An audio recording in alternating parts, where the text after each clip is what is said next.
Hey, sup. So I am working on putting together my 2022 planner.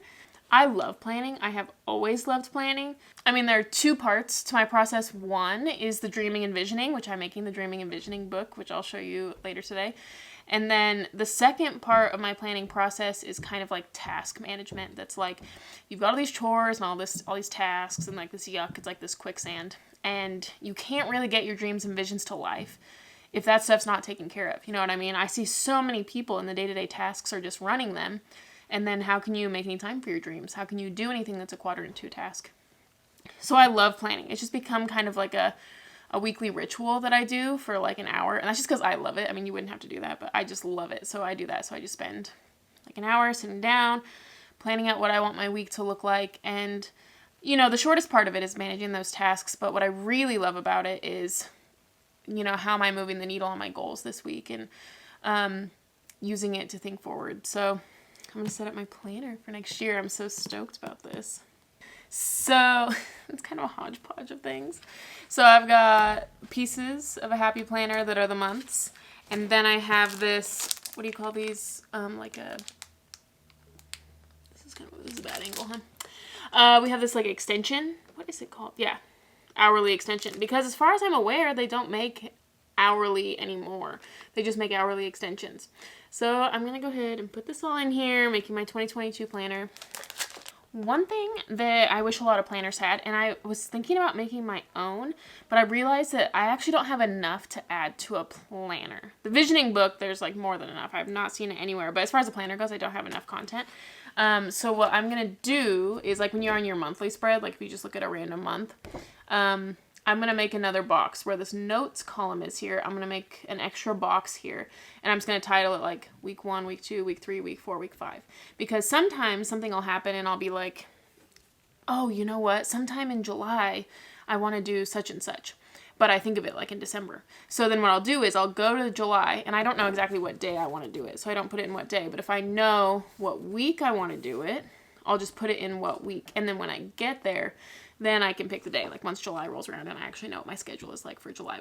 And then another thing I do is I have this bookmark and I kind of wrote with Sharpie all the things that I do. So it's like weekly, I want to make sure I plan in these things. Monthly, I want to plan in these things. And then I really need to update it, but it's kind of helpful because then it can just run on autopilot. This is one of those TE systems. Just the less you have to think about, the more clear your mind can be for, you know, your dreams and creativity and stuff like that. Otherwise, your mind's taken up with like, oh, did I forget stuff? And then you're sitting there and you're taking twice as long because you have to remember it, and then you're worried you forgot something. So yeah, this sort of stuff, my whole point in doing all this is to have a clear mind so that I can dream and have visions and stuff.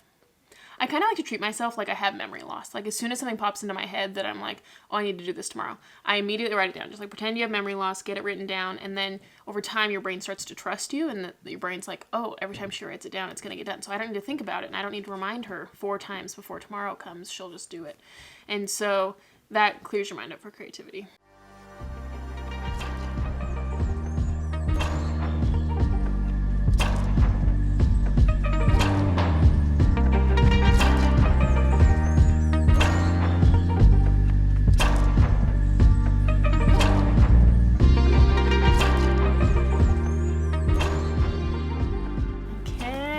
Through May, all done with all the weekly pages.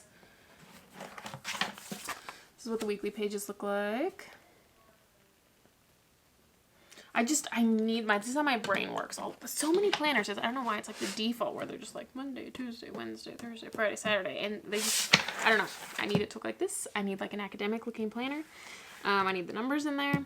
So I've got through May, done with these weekly pages, and then I'll need to buy another extension. So hopefully they still make these because it was on like super clearance last time. I bought these a few times. It was on like super clearance last time. As far as I know, Happy Planner still makes a layout that looks like this, but it just doesn't have the numbers filled in, which I've done that before, like filled in the numbers myself, but it's just like not as fun. I think it's worth mentioning, this is my first year ever doing the same system as the previous year, or at least not adding anything new. This is my first year. You see the planners, they come out, and I'm like, oh, that looks so cool, and I get so enticed and I do a new thing. But look at this. Sticking with the same Happy Planner, same layout the next year, and I'm removing things, not adding in new things. So that's progress. I'm like a planner optimist.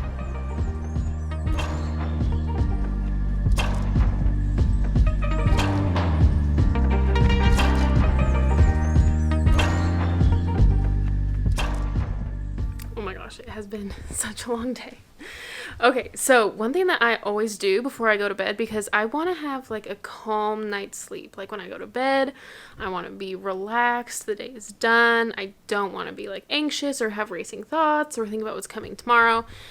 So one way that I've like really combated that is to do what I've called, or what I learned from Erin May Henry is called the setup method. If you don't know who Erin May Henry is, you should go follow her if you're into personal development and stuff. She's great. I love her for like motivation and mindset and stuff. And so she's the one who kind of taught me this setup method. So every night you set up for the next day. So every day I look into like what's on my calendar tomorrow and I set up for it. So tomorrow I need to get up early, take my mom to the airport because she's going back to Arizona. And so I'm setting out my clothes really early. I'm going to need to edit a video. So I put everything in my backpack. I put my laptop, my SD card, all my stuff in my backpack. And I set up even further besides just like setting it out and getting it ready. I actually do step 1. So like step 1 of getting a video edited would be uploading it and creating a new event in Final Cut. And so I actually do that today. So I try to do step 1 of all my tasks that I'm going to do tomorrow, the day before. That's what I kind of do in the evening. So I'm about to do the setup method, and then I'm going to do like my evening gratitude journaling, and that's going to be it for the day. So yeah, I did so much work today. I literally did so much work today on that planner. It's almost done. It's almost done. We're very excited about that. I always say we, and it's just the people in my head. There's multiple of us. Okay, bye. See you tomorrow.